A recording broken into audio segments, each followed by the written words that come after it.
Hi, I'm Dr. Nandakishore, Managing Director, Live Life Hospitals, also Clinical Director and Chief Surgeon for Obesity and Diabetes Surgery at KIMS Live Life. Today we are going to discuss obesity and its ill effects that happen in your body because of obesity. Obesity today can cause many conditions from head to toe. To list a few, type 2 diabetes, hypertension, high cholesterol levels, leading on to stroke, heart disease, certain cancers like breast cancer, colon cancer, etc. Also, there's a lot of wear and tear on your joints when a person is obese. So the weight-bearing joints like the knees, hips, ankles, they tend to be very painful. Also, some people may get varicose veins, some pick up gout. In young women who are desiring to conceive, they may experience infertility because of obesity, because obesity can cause PCOD, which is polycystic ovarian disease. So also certain organs like liver get affected where there's a lot of fat stored in the liver, leading to fatty liver. Thereon gallbladder stones. Many people who are obese, they struggle to walk, climb stairs, they get shortness of breath. That is called dyspnea on an exertion. Also, many people, they snore at night. So that is called as obesity hypoventilation syndrome. So many conditions today are happening because of obesity, which is the root cause. So how do we handle this obesity? That is going to be the main part of the discussion today. Obesity is defined as excess body fat that is present. Okay, it is not exactly the kilos of your body weight, it is the percentage of fat. So when there is excess fat in the body because of obesity, many organs like liver, they get affected, which leads to fatty liver. Fatty liver disease today is the biggest culprit of liver failure. Especially it is called as NAFLD, non-alcoholic fatty liver disease, which is leading to cirrhosis and the liver failure. Also, there is a higher incidence of gallbladder stones in obese population because of the higher body fat composition, disrupted cholesterol levels. All these things lead to gallbladder stone formation, which require for many of these people to get their gallbladder removed, have surgery for the gallstones, etc.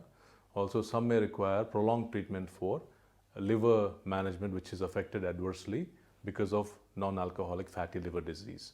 So it's quite important to effectively manage your obesity before your liver gets worse and gives you serious troubles. Yes, rolling.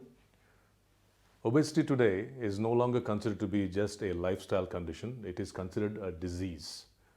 A disease which can lead to many other conditions. For example, type 2 diabetes. Why are we saying type 2 diabetes?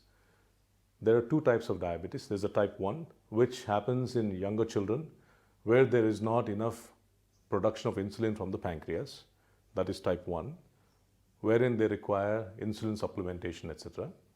Whereas as people grow into their age and then they start gaining weight, there is something called insulin resistance. Once there is insulin resistance, that's where the blood glucose levels they go and become imbalanced, thereby leading on to type 2 diabetes. So obesity leads to type 2 diabetes and all its comorbid conditions. As we know, diabetes can affect your eyes, heart, definitely the sensation on in your soles of the feet. All these can be affected along with your kidneys.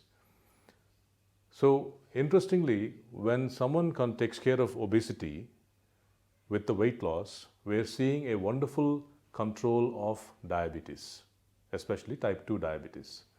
So if you lose weight, diabetes gets under control. But if you gain weight again, the diabetes may crop up again. So this is an interesting relationship. So obesity leads to type 2 diabetes, but however, if you control your excess weight, control your obesity, definitely you'll get wonderful control of your diabetes as well, and also the prolonged side effects of the diabetes. Regardless of the method which you take to control obesity, the diabetes also gets controlled. Obesity affects many organ systems adversely. One of them is your respiratory system. We notice that the obese population, they tend to get short of breath when they walk, climb stairs. Also, similarly, they have a lot of snoring at night, which is called as obesity hypoventilation syndrome or sleep apnea. So such folks, what happens is that their oxygen saturation in their body drops down tremendously during the night in their sleep, which can affect them adversely, and many such people can have cardiac events during their sleep because of the low oxygen percentage and oxygen saturation.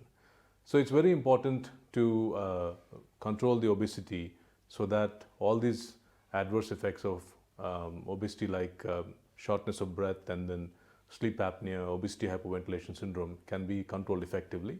Someone is suffering with such sleep apnea, it is best that they go through what we call as a sleep study, wherein we can get a complete understanding of their sleep pattern, also the oxygen percentages, saturation percentages during the entire night during their sleep. If it is bad enough, then it is best that they go on to additional treatments with a CPAP machine or a BiPAP machine so that their oxygen saturation during their sleep is maintained very well.